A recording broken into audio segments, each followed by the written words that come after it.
Radio Line News Update. Brought to you by Joy Alucas, world's favorite jeweler. London നഗരത്തിലെ ഏറ്റവും വലിയ jewellery showroom 1 and 2 Carlton Terrace, Green Street, London. നമസ്കാരം. Live news അപ്ഡേറ്റ്സിലേക്ക് സ്വാഗതം. വാർത്തകളുമായി ഞാൻ നിപിൻ. അനധികൃത കുടിയേറ്റക്കാരെ വീട്ടിലെത്തി പിടികൂടി ഹോം ഓഫീസ്. റുവാണ്ടയിലേക്ക് നാട് കടത്തുവാനുള്ള സംഘമെന്ന് ബ്രിട്ടൻ. റുവാണ്ടയിലേക്ക് നാട് കടത്തുവാൻ തീരുമാനിച്ച അനധികൃത കുടിയേറ്റക്കാരെ UK ഹോം ഓഫീസ് കസ്റ്റഡിയിലെടുത്തു.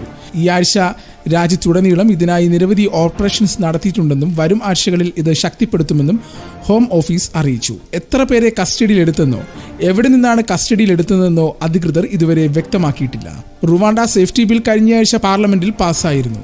ജൂലൈയോടെ റുവാണ്ടയിലേക്ക് അനധികൃത കുടിയേറ്റക്കാരെ അയക്കുവാനുള്ള വിമാനങ്ങൾ തയ്യാറാക്കുന്നതിനുള്ള സർക്കാർ ശ്രമത്തിന് മുന്നോടിയാണ് ഇപ്പോഴത്തെ നീക്കം. അനധികൃത കുടിയേറ്റക്കാരെ പിടികൂടുന്ന വീഡിയോ UK ഹോം ഓഫീസ് പുറത്തുവിട്ടു. നിലവിൽ പിടികൂടിയവരുടെ വിശദവിവരങ്ങൾ ഹോം ഓഫീസ് രഹസ്യമാക്കി സൂക്ഷിച്ചിരിക്കുകയാണ്. റുവാണ്ടയുമായി സഹകരിച്ചുള്ള ഞങ്ങളുടെ ഈ പ്രവർത്തനം നിയമവിരുദ്ധമായ കുടിയേറ്റമെന്ന ആഗോള വെല്ലുവിളിയെ നേരിടാനുള്ള ശ്രമമാണ്. ഇത് നടപ്പിലാക്കുന്നതിനായി പുതിയതും ശക്തവുമായ നിയമനിർമ്മാണത്തിന് ഞങ്ങൾ അശ്രാന്തം പരിശ്രമിച്ചു. ഞങ്ങളുടെ എൻഫോഴ്സ്മെന്റ് ടീമുകൾ അനധികൃത കുടിയേറ്റക്കാരെ വേഗത്തിൽ തടങ്കലിലാക്കുന്നതിനുള്ള പദ്ധതികളുമായി മുന്നോട്ട് പോവുകയാണ്. ഇവരെ വിമാനത്തിൽ നാടുകടത്തും. ഇതൊരു സങ്കീർണമായ ജോലിയാണ്. എന്നാൽ ഈ നയം പ്രവർത്തനക്ഷമമാക്കുന്നതിലൂടെ അനധികൃത കുടിയേറ്റത്തെ നേരിടാമെന്ന് പ്രതീക്ഷിക്കുന്നുവെന്ന് ആഭ്യന്തര സെക്രട്ടറി ജെയിംസ് ക്ലവർലി പറഞ്ഞു. ഡിഗ്രി പഠനം ഉപേക്ഷിച്ച ബ്രിട്ടനിലെ ചെറുപ്പക്കാർ. അന്വേഷണം അപ്രന്റീസ്ഷിപ്പ് കോഴ്സുകൾ. ഭാരിച്ച യൂണിവേഴ്സിറ്റി പഠനം താങ്ങാനാവാതെ ബ്രിട്ടീഷ് യുവതലമുറ തൊഴിൽ മേഖലയിലേക്ക് തിരിയുന്നു. 27,000 പൗണ്ടെങ്കിലും വായ്പയെടുക്കേണ്ട സാഹചര്യത്തിലേക്ക് യൂണിവേഴ്സിറ്റി വിദ്യാഭ്യാസം എത്തിയതോടെ യൂണിവേഴ്സിറ്റി പഠനം പലരും ഒഴിവാക്കിക്കൊണ്ടിരിക്കുകയാണ്.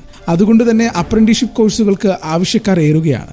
യുകാസിന്റെ റിപ്പോർട്ടുകൾ പ്രകാരം 9 മുതൽ 12 വയസ്സുവരെയുള്ള സ്കൂൾ വിദ്യാർത്ഥികളിൽ 59% പേരും യൂണിവേഴ്സിറ്റി കോഴ്സുകളും അപ്രന്റീസ്ഷിപ്പ് കോഴ്സുകളും തമ്മിൽ താരതമ്യം ചെയ്ത് വിശകലനം ചെയ്യാൻ തുടങ്ങിയിട്ടുണ്ട്.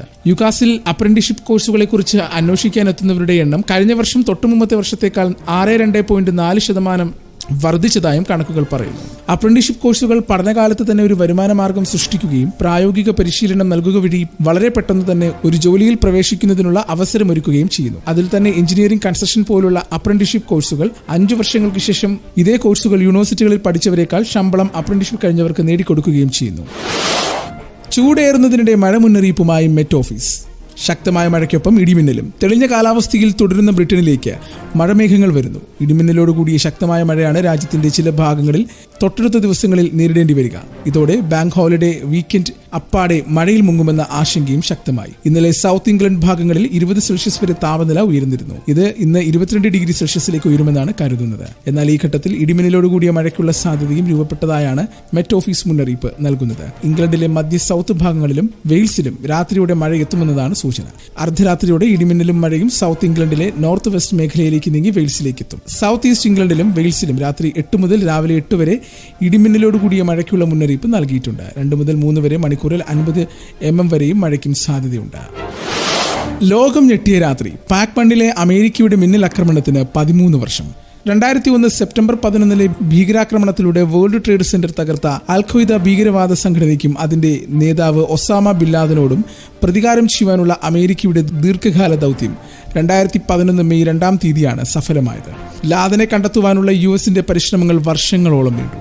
എന്നാൽ 2007 ബിൻ ലാദന് സന്ദേശങ്ങൾ കൈമാറുന്ന ഒരു വ്യക്തിയെ US രഹസ്യാന്വേഷണ വിഭാഗം തിരിച്ചറിഞ്ഞു. തുടർന്നുള്ള നിരീക്ഷണത്തിലൂടെ പാകിസ്ഥാനിലെ അബട്ടാബാദിൽ അതീവ സുരക്ഷിതമായ ഒരു സമുച്ചയത്തിൽ ലാദൻ ഒളിച്ചിരിക്കാൻ സാധ്യതയുണ്ടെന്ന് കണ്ടെത്തി. സാധാരണ വസതികളിൽ നിന്ന് വ്യത്യസ്തമായി ഈ സമുച്ചയത്തിൽ കടുത്ത സുരക്ഷാ സംവിധാനങ്ങൾ ഉണ്ടായിരുന്നത് US-ന്റെ സംശയം വർദ്ധിപ്പിച്ചു. ഉപഗ്രഹങ്ങൾ വഴിയുള്ള നിരന്തര നിരീക്ഷണം തുടങ്ങി. മിസൈൽ ആക്രമണത്തിലൂടെ ലാദനെ വധിക്കുവാൻ ശ്രമിച്ചാൽ സമീപവാസികളുടെ ജീവഹാനി ഉണ്ടാകുമെന്ന് തിരിച്ചറിഞ്ഞ US ലാദന്റെ വധത്തിന് പുതിയൊരു പദ്ധതി ആവിഷ്കരിച്ചു. ഇതോടെ 2011 April 29 US president Barack Obama ഒരു ചെറിയ സ്പെഷ്യൽ ഓപ്പറേഷൻ ടീമിനെ ലാദനെ വധിക്കുന്നതിനായി നിയോഗിച്ചു. US-ന്റെ സവിശേഷ സേനകളിൽ ഏറ്റവും ഉന്നത സ്ഥാനമുള്ള നേവി സീൽ സൈനികർ ഉൾപ്പെടെയുള്ള സംഘത്തിന്റെ പേര് സീൽ ടീം 6 എന്നായിരുന്നു.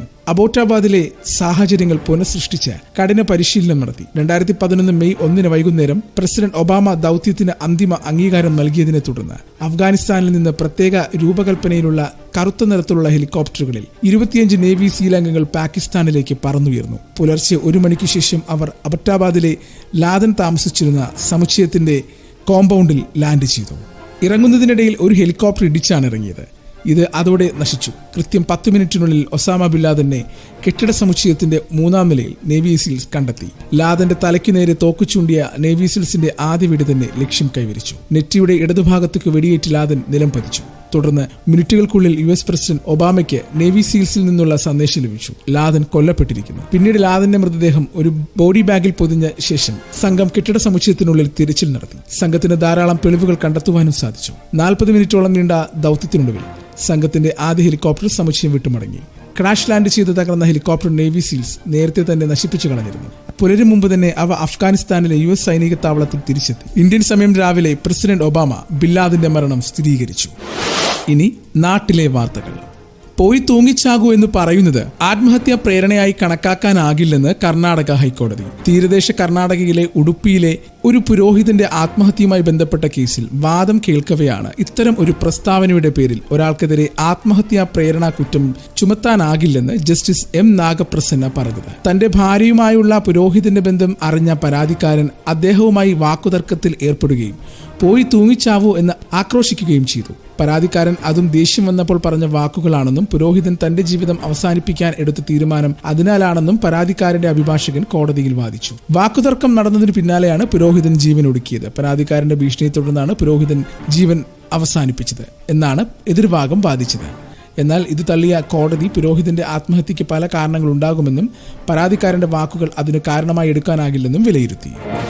ലൈംഗികാതിക്രമ പരാതി നേരിടുന്ന ബ്രിജ്ഭൂഷൺ സിംഗിനെ തഴഞ്ഞേക്കും. മകനെ മത്സരിപ്പിക്കുവാൻ BJP. ദേശീയ ഗുസ്തി ഫെഡറേഷൻ മുൻ പ്രസിഡന്റും BJP MPയുമായ ബ്രിജ്ഭൂഷൺ ശരൺ സിംഗ് ലോക്സഭാ തെരഞ്ഞെടുപ്പിൽ മത്സരിച്ചേക്കില്ല. ബ്രിജ്ഭൂഷണെ സ്ഥാനാർത്ഥിയായി പരിഗണിക്കേണ്ടതില്ലെന്ന് BJP തീരുമാനിച്ചതായാണ് റിപ്പോർട്ട്. വനിതാ ഗുസ്തി താരങ്ങൾക്കെതിരെ ലൈംഗികാതിക്രമം നടത്തിയെന്ന് ബ്രിജ്ഭൂഷണെതിരെ പരാതി ഉയർന്നിരുന്നു. ഉത്തർപ്രദേശിലെ കൈസർഗഞ്ചിൽ നിന്നുള്ള സിറ്റിംഗ് MPയായ ബ്രിജ്ഭൂഷൺ ശരൺ സിംഗിന് പകരം മകൻ കരൺ ഭൂഷൺ സിംഗിന് ഈ സീറ്റ് നൽകാനാണ് BJPയുടെ തീരുമാനം. ഇക്കാര്യം BJP നേതൃത്വം ബ്രിജ്ഭൂഷണെ അറിയിച്ചു. കരൺ നിലവിൽ ഉത്തർപ്രദേശ് ഗുസ്തി അസോസിയേഷൻ പ്രസിഡന്റാണ്. ദേശീയ ഗുസ്തി ഫെഡറേഷൻ പ്രസിഡന്റായിരിക്കെ വനിതാ ഗുസ്തി താരങ്ങൾക്കെതിരെ ലൈംഗികാതിക്രമം നടത്തിയതിന് ബ്രിജ്ഭൂഷണെതിരെ കേസുണ്ട്. മണാശ്ശേരിയിൽ വൻ ലഹരിമരുന്ന് വേട്ടയാണ്. 616.5 ഗ്രാം MDMAയുമായി 5 പേരെ എക്സൈസ് അറസ്റ്റ് ചെയ്തു. കോഴിക്കോട് ജില്ലയുടെ വിവിധ ഭാഗങ്ങളിൽ ലഹരിമരുന്ന് വിൽപ്പന നടത്തുന്ന താമരശ്ശേരി പുതുപ്പാടി സ്വദേശികളാണ് എക്സൈസിന്റെ പിടിയിലായത്. ബുധനാഴ്ച രാത്രി 11 മണിയോടെ മണാശ്ശേരി പെട്രോൾ പമ്പിന് സമീപത്ത് നടത്തിയ വാഹന പരിശോധനയ്ക്കിടെയാണ് ഇവർ സഞ്ചരിച്ച സ്കൂട്ടറിൽ നിന്നും MDMA പിടികൂടിയത്. ലോഡ് ഷെഡിംഗ് ഇല്ല. വൈദ്യുതി ഉപയോഗം കുറയ്ക്കുവാൻ മറ്റു മാർഗങ്ങൾ തേടി സർക്കാർ. വൈദ്യുതി പ്രതിസന്ധി രൂക്ഷമാണെങ്കിലും ലോഡ് ഷെഡിംഗ് പ്രഖ്യാപിക്കേണ്ടതില്ലെന്ന് വൈദ്യുതി മന്ത്രിയുടെ അധ്യക്ഷതയിൽ ചേർന്ന KSEB ഉദ്യോഗസ്ഥരുടെ യോഗം തീരുമാനിച്ചു. വൈദ്യുതി ഉപയോഗം കുറയ്ക്കുവാൻ ചില നിയന്ത്രണങ്ങൾ ഏർപ്പെടുത്തും. ലോഡ് ഷെഡിംഗ് അല്ലാതെ മറ്റു വഴികൾ നിർദ്ദേശിക്കുവാൻ KSEBയോട് സർക്കാർ നിർദ്ദേശിച്ചു. മുഖ്യമന്ത്രിയുമായുള്ള വൈദ്യുതി മന്ത്രിയുടെ കൂടിക്കാഴ്ചയ്ക്ക് ശേഷം തീരുമാനങ്ങൾ പ്രഖ്യാപിക്കും. വ്യവസായശാലകളിൽ ഭാഗിക നിയന്ത്രണം കൊണ്ടുവരണമെന്ന നിർദ്ദേശം യോഗത്തിലുണ്ടായി. വൻകിട വ്യവസായശാലകളിൽ രാത്രി സമയങ്ങളിൽ ചെറിയ തോതിൽ വൈദ്യുതി നിയന്ത്രണം കൊണ്ടുവരാനാണ് നിർദ്ദേശമുണ്ടായത്. വൈദ്യുതി ഉപയോഗം സ്വയം നിയന്ത്രിക്കാൻ മാളുകൾക്ക് നിർദ്ദേശം നൽകണമെന്ന അഭിപ്രായമുണ്ടായി. ഒഴിവാക്കാവുന്ന ഇടങ്ങളിൽ വൈദ്യുതി ഉപയോഗം കുറയ്ക്കണം. കൃഷിക്കുള്ള പമ്പിംഗ് പകൽ മാത്രം ആക്കാൻ ആലോചനയുണ്ട്. HD ഉപയോക്താക്കൾ രാത്രി പ്രവർത്തനം മാറ്റിവെക്കേണ്ടി വരും. ഗാർഹിക ഉപഭോക്താക്കൾക്ക് നിയന്ത്രണം ഏർപ്പെടുത്തേണ്ടതില്ലെന്നും യോഗത്തിൽ അഭിപ്രായമുയർന്നു.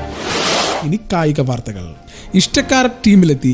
ഗില്ലിന് എപ്പോഴും അവസരം. ചെന്നൈ താരത്തെ ഒഴിവാക്കിയതിൽ വൻ വിമർശനം. 2020 ലോകകപ്പിനുള്ള ഇന്ത്യൻ ടീമിലേക്ക് Chennai Super Kings captain Ruturaj ഗെയ്ക്വാദിനെ പരിഗണിക്കാത്തതിനെതിരെ രൂക്ഷ വിമർശനവുമായി മുൻ ഇന്ത്യൻ താരം കൃഷ്ണമാചാരി ശ്രീകാന്ത്. ശുഭ്മാൻ ഗില്ലിനെ റിസർവ് താരങ്ങളുടെ ലിസ്റ്റിൽ ഉൾപ്പെടുത്തിയതും ശ്രീകാന്തിനെ പിടിച്ചിട്ടില്ല. ഒരു ഫോർമാറ്റിൽ പോലും തിളങ്ങിയില്ലെങ്കിലും ഗില്ലിനെ ടീമിലെടുക്കുന്ന അവസ്ഥയാണെന്നും ശ്രീകാന്ത് തുറന്നടിച്ചു.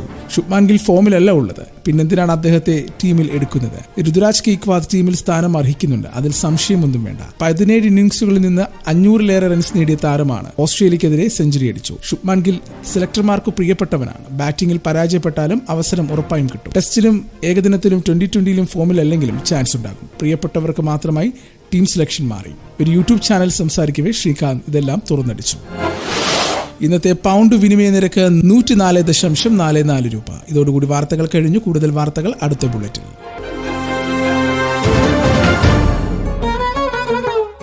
കൂടുതൽ വാർത്തകൾക്കും വിശേഷങ്ങൾക്കുമായി റേഡിയോ ലൈം ആപ്പ് ഡൗൺലോഡ് ചെയ്യൂ. പ്ലേ സ്റ്റോറിൽ നിന്നും ആപ്പ് സ്റ്റോറിൽ നിന്നും. Radio Lime.